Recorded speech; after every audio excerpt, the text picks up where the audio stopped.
bismillahi rahmaani rahim wa sallallahu wa sallam ala nabina muhammadin wa ala alihi wa ashaabihi ajmain amma baadu fa salaamu aleykum wa rahmatullahi wa barakatuhu mbokk jullit yi seetaan ak yi déglu ñoo ngi wax ak yéen ci turu Lajnatu Taraa'il Hilaal ba nekk ci ron CMD di wax na tey ji le 27 juin 2014 tombeek le 29 Cha'ban 1435 mbooloo mi daje nañu fii ngir dundal sunna su xam ne ci sunna islaam yi la bokk te mooy jëfandikoo say bët xool ci suuf bi ba xam ndax weer wi feeñ na wala feeñul ndax kat lu mën a nekk la mu feeñ le 29 Cha'ban te bu boobaa ëllëg rek mooy doon awal Ramadan mu nekk premier jour ci Ramadan yàlla dogal na mbooloo mu bari teew na fi dem nañ ci kaw tiim lu bare bari bi ma ana jàkkarloo fu ñu waroon mën a gisee weer wi ñu jëfandikoo sunuy bët xool foofu loolu benn jëfandikoo bu ñu yàlla may muy bët yi jëfandikoo nañu beneen jëfandu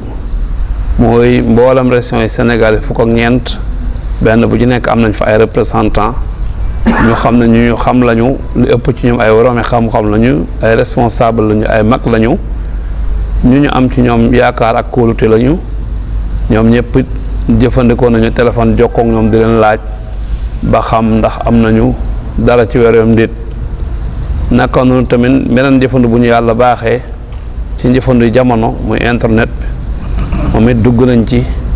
jéem a xool ci gox yi nga xam ne yi daa nañu jëlee ci ñoom ay xabaar lu mel ne Daarul Iftaa al Misri yi nekk taabi'an lil jaami al Azhar fi Misra ak tamit Daarul Iftaa bu mamlakat al arabi saoudia waaye mboolam jëfandu yi nga xam ne moom lañ jëfandikoo muy sunuy bët muy téléphone yi muy internet bi amul fenn fuñ fi amee xabaar ba léegi ci ne weeri feeñ na amuñu benn xabaar budul ne daal kon suba gaawu muy samedi le 28 mois de juin moom mooy nekk fanweerlu fan ci weeru Cha'ban kon dimanche le 29 juin mooy war a nekk le premier Ramadan incha allah lii lañu sunu gëstu may ñoo ngi ñaan yàlla mu defal ñu tawfiq defal leen ko ñu di leen ndokkeel ci weeru barkeel wi nga xam ne ñoo ngi koy séenu muy waaj ñëw nekk weeru yërmande nekk weeru njëggal nekk weeru yiw weeru xam ne wi yiw yu baree bare ci wàcc si yàlla nañu yàlla boole ci ña cay tonawu bañ a bokk ci ña cay perte wa sallallahu wa sallam ala nabina muhammadin wa ala alihi wa ashabi ajmain wa sallama tasliman kathira wassalaamu aleykum wa rahmatullahi wa barakatuh alhamdulillahi rabbil alamin wassalatu wassalamu ala rasulihi al amin wa alihi wa sahbihi ajmain wa man tabi'ahum ihsanin ila yawmi ddin assalamu aleykum wa rahmatullahi taala wa barakatuh. La commission d'observation du croissant lunaire de la coordination des musulmans de Dakar s'est réunie aujourd'hui dans le but de scruter le croissant lunaire. À l'issue de nos investigations qui a concerné l'intérieur du pays et l'extérieur du pays,